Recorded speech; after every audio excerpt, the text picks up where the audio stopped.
네, 잘 지내고 있나요? 또 코로나가 확진자 수가 600명대 계속 유지가 되고 있는 상황이죠.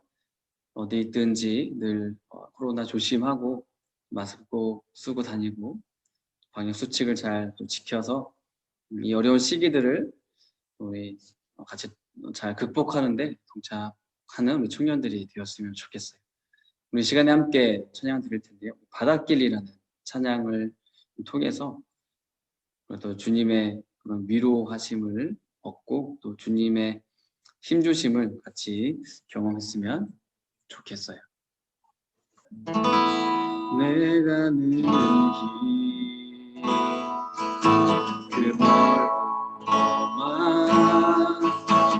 아무도 함께 가지 않는 그 광야길 걸어가다 내 앞에 큰 바다 이제 더 이상 내 마음의 기도 움직일 수 있는 곳은 없다고 느껴져. 나 좌절하고 쓰러져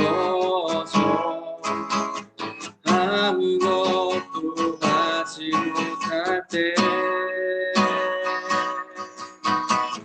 그때 나를 만지는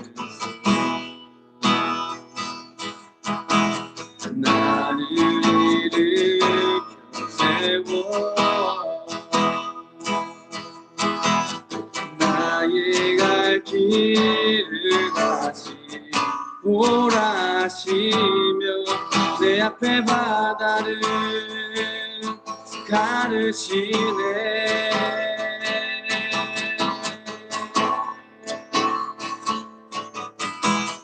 바다가 갈라져 나의 길이 되었네. 그가 말씀으로 나를 명하시니 나는 다시 일어나 그의 길로 가겠네. 다시 일어나 그가 가르친 저 바다로. 우리가 계속해서 이제 아브라함에 관한 말씀을 살펴보고 있는데요. 아마도 이제 다음 주에는 아브라함이 이삭을 바치는 내용을 끝으로 이제 아브라함 이야기는 마무리가 될 것 같아요. 그래서 우리가 지난주까지 살펴봤었던 그 내용을 이제 아주 간략히 요약을 한번 해보자면 창세기 12장 4절에 보면 하나님께서 아브라함을 부르시고 이 아브라함이 하나님의 부르심에 따라서 떠날 때의 나이가 75세였어요. 그리고 이 아브라함과 룻 사이에 그 여러 가지의 사건이 있은 후에 창세기 15장 4절에 보면 하나님께서 이 아브라함에게 자녀를 주시겠다고 약속을 해주세요. 그리고 5절에 보면 이제 자손이 많게 될 것이라고 말씀해 주시죠. 그리고 아브라함은 하나님을 믿었어요. 그리고 하나님께서는 아브라함의 믿음을 보시고 이제 의롭게 여겨 주시게 되는 거죠. 자, 하지만 이 하나님과의 약속과는 다르게 아브라함의 아내 사라에게서 이제 아직까지도 아이가 생기지 않는 거예요. 그래서 사라가 한 일이 뭐냐면 이 사라에게는 하갈이라는 여종, 시녀가 한 명 있었는데요. 이 여종을 이제 아브라함에게 주는 거예요. 왜냐하면 이 당시에는 자녀를 낳아서 그 대를 잇는 것이 굉장히 중요했기 때문이에요.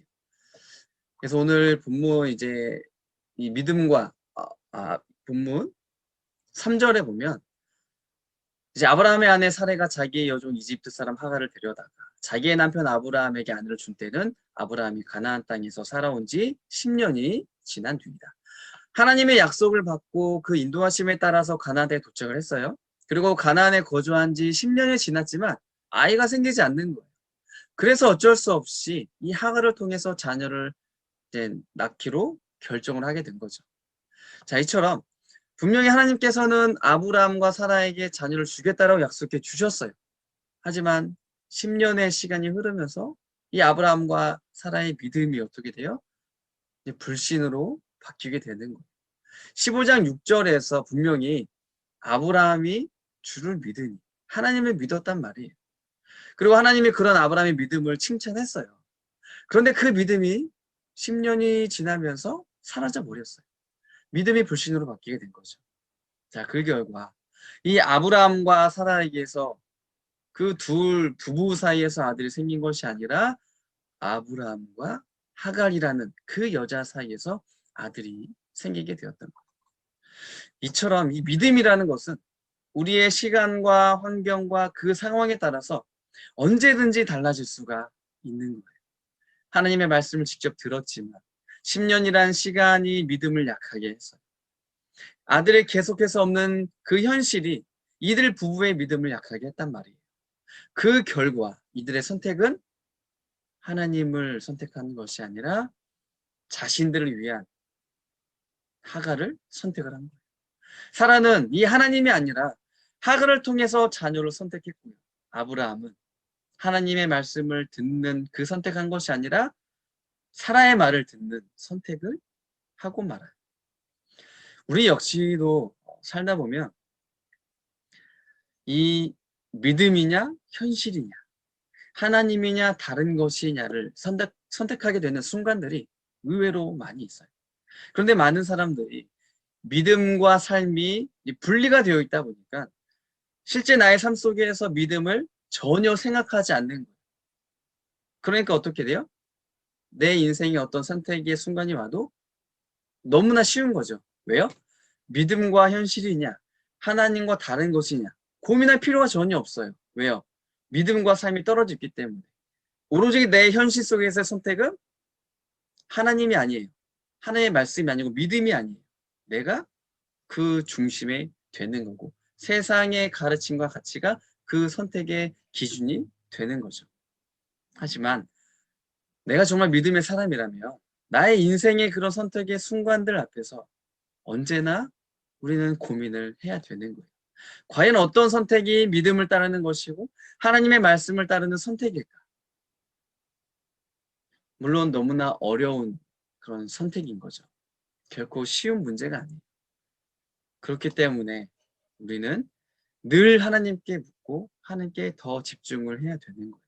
그렇게 할 때 비록 내가 잘못된 선택을 하고 내가 실수를 할지라도 우리는 깨달을 수가 있고 그 잘못된 것을 바로 잡을 수가 있는 거예요. 어렵다고 힘들다고 할지라도 우리는 그 선택의 순간 앞에서 이것이 믿음이냐 하나님을 따르는 것이냐 이것을 늘 고민하고 또 되새겨 볼 수 있는 청년들이 되었으면 좋겠어요. 그래서 이 시간이 지날수록 나의 믿음이 약해지고 하나님을 불신하는 것이 아니라 이제 하나님만 더욱더 믿는 그 믿음이 더 커지고 믿음으로써 이제 하나님의 말씀만 따라 살아가는 청년부가 되었으면 좋겠어요. 이 아브라함과 사라가 하나님의 말씀을 듣지 않았죠. 그 결과가 어떻게 되었어요? 하갈이 이제 임신을 했어요. 그러자 이제는 하갈의 태도가 완전히 바뀌게 돼요. 자신의 주인인 사라를 그동안 따르고 섬겨왔다면 이제는 자기가 임신을 하고 자기의 주인인 사라는 임신하지 못하니까 무시하는 거예요. 모욕하는 거예요. 그러니까 사라가 어떻게 돼요? 괴롭죠. 그러니까 사라도 하갈한테 똑같이 그 하갈을 학대를 하게 되죠. 그리고 하갈은 견디지 못하고 이제 도망을 가게 돼요. 그러니까 임신했다고 주인을 모욕하는 하갈이나 그 모욕을 받았다고 또 하갈을 학대한 사라나 둘 다 똑같아요. 둘 다 지금 잘못된 행동을 하고 있는 거예요. 왜 이런 일이 발생했어요? 믿음을 버리고 하나님을 따르지 않았어요. 하나님의 말씀에 순종하지 않으니까 그 아브라함의 가정 가운데 이제 불화가 생기게 되는 거예요. 그 인간의 관계 사이에서 깨어짐이 발생할 수밖에 없는 거죠. 자, 이런 상황에서 아브라함이 이제 86세 때에 하갈을 통해서 이스마엘이 태어나요. 그리고 이후에 시간이 흘러서 17장에 보면 아브라함 나이 99세 때에 하나님께서 다시 아브라함에게 나타나세요. 자, 만약 이런 생각을 한번 해봤어요. 아브라함이 끝까지 하나님의 약속을 믿고 기다렸다면 하나님께서 조금 더 일찍 나타나시지 않았을까? 그러니까 아브라함이 100세 때 이제 그 이삭을 낳게 되는데 100세 때가 아니라 좀 더 일찍 이 이삭을 얻지 않았을까 그런 생각을 한번 해봤어요. 뭐 어쨌든 아브라함은 이제 75세 때에 하나님께 아들에 대한 약속을 받았지만 지금 99세가 될 때까지도 아들이 없었어요. 중간에 이제 86세 때 얻은 이 이스마엘이라는 아들은 사라를 통해서 난 게 아니죠. 하갈을 통해서 난 아들이기 때문에 하나님께서 아브라함에게 주신 그 약속의 아들이 아니란 말이에요. 이 아브라함이 99세가 되었을 때 하나님께서 다시 나타나셔서 아브라함에게 이렇게 말씀을 하시는 거예요. 자, 5절 말씀에 보면 내가 너를 여러 민족의 아버지로 만들었으니 이제부터는 너의 이름이 아브라함이 아니라 아브라함이다. 자, 지금까지는 이 아브라함이 이름이었어요. 하지만 하나님께서 이 아브라함의 이름을 아브라함으로 바꿔주세요. 이 아브라함의 이름의 뜻은 뭐냐면 열방의 아버지, 민족의 아버지라는 의미를 담고 있어요. 자, 그러면 하나님께서 이 아브라함의 이름을 아브라함으로 바꿔주신 그 이유가 뭐예요? 이 아브라함을 통해서 그의 자손이 많게 될 것이다 라는 이 약속을 하나님이 이미 계속해서 지금 해주고 계시는데, 그리고 이번에는 아브라함의 이름을 아브라함으로 바꿔주시면서까지 이 아브라함에게 하신 그 약속을 반드시 이루어 주시겠다라고 하는 하나님의 그 신실하심을 보여주는 거예요. 아브라함에게 자녀가 많게 해주겠다라고 말만 하는 것이 아니라 아브라함의 이름을 바꿔주시면서 내가 너에게 한 그 약속은 내가 반드시 이룰 것이고 지키시겠다라는 신실한 하나님이다라는 것을 지금 아브라함에게 보여주시는 거예요. 그리고 7절에 보시면 이렇게 말씀해 주세요. 내가 너와 세우는 언약은 너와 너 사이에 맺는 것일 뿐 아니라 너의 뒤에 오는 너의 자손과도 대대로 세우는 영원한 언약이다.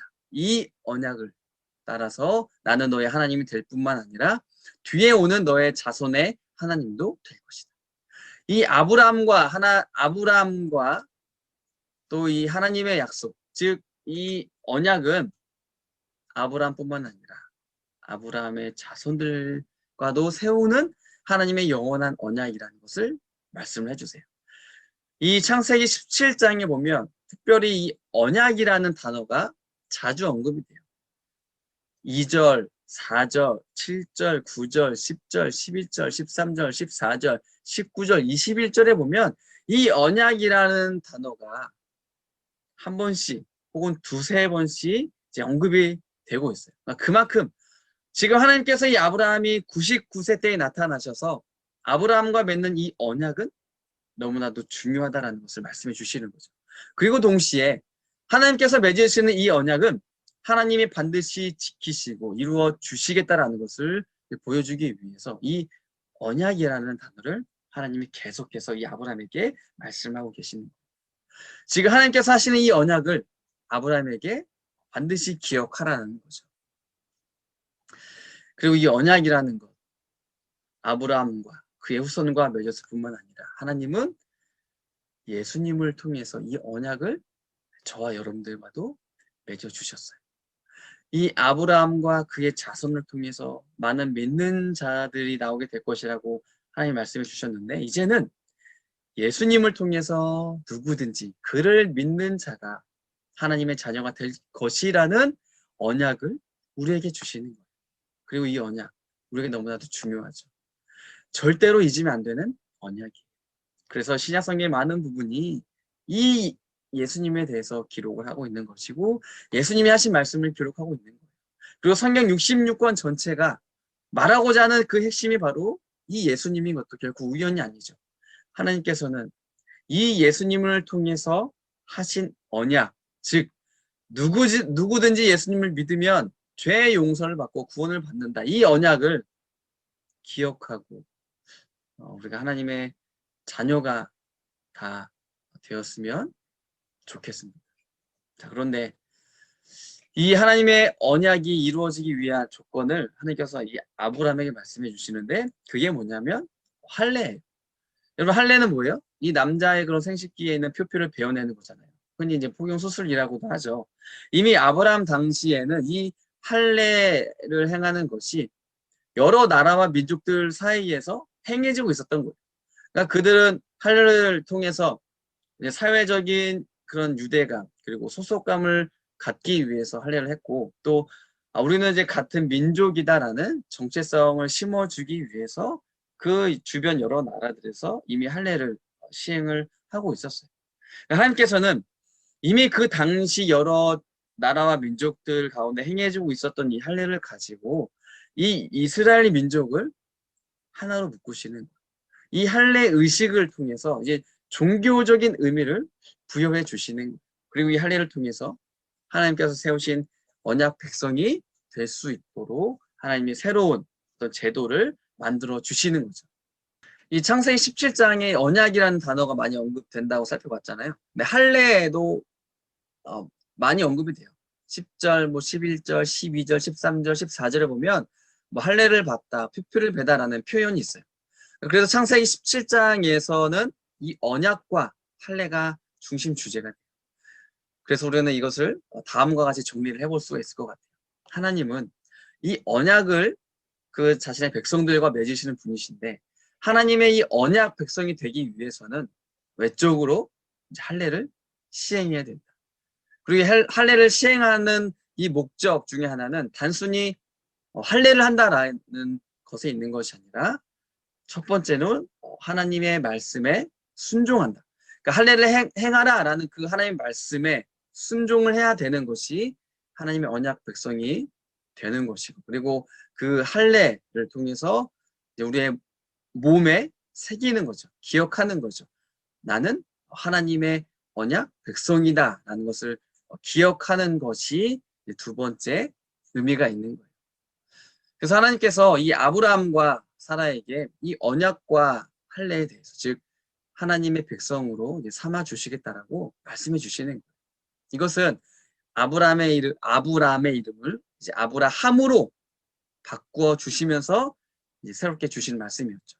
그리고 이 언약과 할례에 대해서 말씀하신 후에 하나님이 이 사라의 이름도 바꾸어 주세요. 원래의 이름이 뭐냐면 사레예요.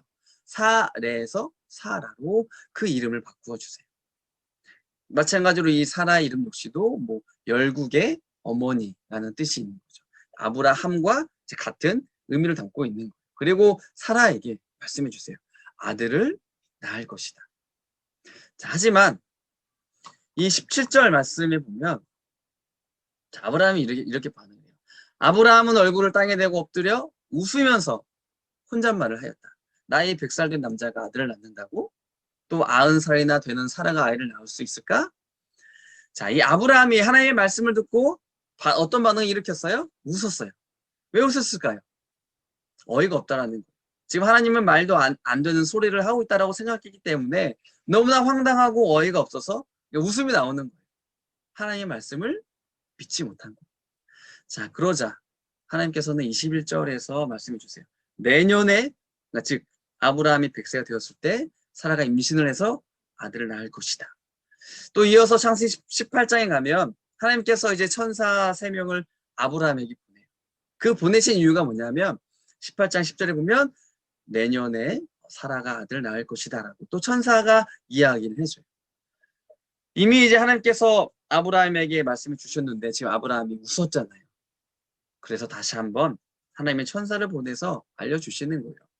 반드시 그렇게 될 것이다. 자, 이처럼 하나님께서는 이미 여러 번에 걸쳐서 말씀을 주셨어요. 창세기 15장 4절, 17장 16절, 18장 10절 이 말씀들을 통해서 아브라함과 사라 사이에 자식이 있을 것이다 라고 말씀해 주셨어요. 하지만 사라 역시도 믿지 못했어요. 자, 12절에 보면 그러므로 사라는 나는 기력이 다 쇠신하였고 나의 남편도 늙었는데 어찌 나에게 그런 즐거운 일이 있으랴 하고 속으로 웃으면서 중얼거렸다. 자, 사라 역시도 아브라함과 마찬가지로 어떤 반응을 했어요? 웃었어요. 그 이유가 뭐예요? 나는 나이가 많고 늙었다라는 거죠. 생리도 끊어졌기 때문에 더 이상 아이를 만들 수 있는 그런 난자를 생성할 수 있는 몸이 아니에요. 이거 완전히 불가능하다라는 거죠. 그래서 하나님이 네 번째 말씀을 해주시는 거예요. 자, 14절 말씀에 보면 나 주가 할 수 없는 일이 있느냐. 다음 해 이맘때에 내가 다시 너를 찾아오겠다. 그때에 사라에게 아들이 있을 것이다. 이 아브라함과 사라는 나이가 많고 아이를 낳을 수 있는 몸이 아니기 때문에 불가능하다라고 생각해서 하나님의 그 말씀에 웃었어요. 하지만 하나님은 분명히 말씀해 주시죠. 할 수 없는 일이 없다. 하나님께는 불가능한 일이 없으신 분이세요. 그리고 21장 1절과 4절 말씀에 보면 하나님께서 말씀해 주셨던 대로, 하나님께서 약속해 주셨던 대로 이 아브라함과 사라에게 이삭이라는 아들이 태어나게 되는 거예요. 그래서 오늘 본문을 통해서 우리가 세 가지를 기억했으면 좋겠어요. 첫 번째, 믿음과 불신. 이 아브라함은 처음에는 하나님의 말씀 믿고 따라갔잖아요. 하지만 시간이 지나면서 이 하나님에 대한 믿음이 사라져버리고 불신으로 바뀌었어요. 하나님이 계속해서 말씀해 주셨음에도 불구하고 믿지 않고 웃었어요. 사라 역시도 마찬가지였죠. 저는 우리 청년들이 어떠한 상황에서도 하나님에 대한 확실한 믿음을 가졌으면 좋겠어요. 그리고 그 믿음이 이 아브라함과 사라처럼 상황에 따라서 또 내 기분과 나의 감정에 따라서 바뀌지 않고 흔들리지 않게 되었으면 좋겠어요. 우리가 살고 있는 이 시대는 하나님을 믿지 말라라고 가르쳐요. 그렇게 우리를 끌고 가요. 하나님을 버리라고 하죠. 필요 없다라고 이야기를 하죠. 그만큼 믿음을 지키기가 쉽지가 않은 그 시대에, 이런 시대 속에서 우리 청년들은 절대로 하나님을 버리지 않고 포기하지 않고 끝까지 믿고 따라가는 청년 우리 한 사람 한 사람이 다 되었으면 좋겠어요. 자, 두 번째는 언약 백성과 할례. 하나님께서는 이 하나님의 백성과 언약을 맺으시는 분이시죠. 우리에게는 어떠한 언약을 주셨어요? 누구든지 예수님을 그 주님으로 믿고 고백하는 자는 하나님의 자녀가 되는 은혜를 주신다. 이 언약을 우리에게 주셨어요. 그리고 그 표시로서 우리는 할례 대신에 세례를 받고 있는 거죠. 그래서 우리는 이 세례를 통해서 앞서 살펴봤듯이 기억을 하는 거예요. 아, 나는 예수님을 믿는 하나님의 자녀다. 하나님의 백성이다라는 것을 기억을 하는 거죠. 그리고 아직 하나님의 그 말씀에 따라서 순종하며 살아가는 거예요. 저는 우리 청년들이 이러한 하나님의 언약을 다 받아서 예수님을 믿음으로써 하나님의 언약을 지키는 그런 언약 백성이 되었으면 좋겠어요. 즉 예수님을 나의 유일한 구원자로 믿음으로써 하나님의 자녀가 되는 그 은혜를 다 경험하는 우리 믿음의 청년들이 되기를 바랍니다. 마지막 세 번째로는 약속을 지키신 하나님. 하나님이 지금 아브라함과 사라에게 하신 약속을 반드시 지키실 분이시죠. 실제로 그 100세가 되었을 때 이삭이 태어났잖아요. 우리가 할 일은 뭐예요? 이 약속을 지키시는 그 신실하신 하나님을 믿는 거예요. 내 삶 속에서도 하나님은 그분의 일들을 여전히 이루어 가시는 분이세요. 그래서 우리 청년들 삶 속에서 친히 개입하시는 하나님, 인도하시는 하나님, 하나님의 계획을 이루어 가시는 그 하나님을 경험하고 그 하나님을 믿고 그 하나님의 말씀에 따라서 살아가는 우리 청년들이 다 되었으면 좋겠어요. 하나님에 대한 분명한 믿음을 갖고 예수님을 통해서 언약 백성이 되어서 하나님의 약속하심이 이루어질 것을 기대하면서 하루하루를 살아가는 우리 청년부가 되기를 소망합니다. 잠시 기도할게요. 사랑의 하나님, 너무나 감사드립니다. 이 아브라함과 사라의 그 인생을 통하여서 하나님께서 우리에게 요구하시는 것이 변함없는 믿음, 끝까지 믿는 믿음이라는 것을 살펴보았습니다. 나의 상황에 따라서, 나의 환경에 따라서, 하나님 나의 기분, 나의 그런 감정에 따라서 이 믿음이 흔들리지 않도록, 이 믿음이 식어지지 않도록, 이 믿음이 사라지지 않도록 하나님 도와주세요. 끝까지 믿고 따라가는 우리 청년들이 다 될 수 있도록 주님 도와주세요. 그리고 하나님께서는 이 예수님을 통하여서 누구든 예수를 믿는 자가 하나님의 자녀가 된다. 언약 백성이 된다라고 말씀해 주셨습니다. 우리 청년들 한 사람 한 사람이 이 세상이 가르쳐 주는 대로, 이 세상이 원하는 대로, 이 세상이 말하는 대로 휩쓸려서 따라가는 것이 아니라 그 누가 어떠한 말을 할지라도 그 누가 우리에게 무엇을 보여줄지라도 오직 나는 예수님만을 믿겠다. 나는 예수님을 나의 구주로 믿고 살아가겠다라고 하는 다짐으로 그런 믿음의 고백을 통하여서 하나님의 언약 백성으로서 하나님을 기억하고 하나님의 말씀에 따라 살아가는 우리 청년부 다 될 수 있도록 주님 은혜를 더해주세요. 그리고 우리의 인생 가운데 하나님은 자신의 계획을 이루어 가시는 분, 하나님의 약속하심을, 하나님의 말씀하심을 이루어 가시는 분, 그것을 지키시는 분임을 기억하고 하나님 내 삶 속에서도 주님의 말씀이 이루어지게 해달라고, 주님 내 삶 속에서도 하나님의 계획하심이 이루어지기를 간절히 기대하며 하나님의 말씀에 순종하며 따라 살아가는 우리 믿음의 청년부가 다 될 수 있도록 하나님 함께해 주세요. 감사하며 예수님의 이름으로 기도드립니다. 아멘.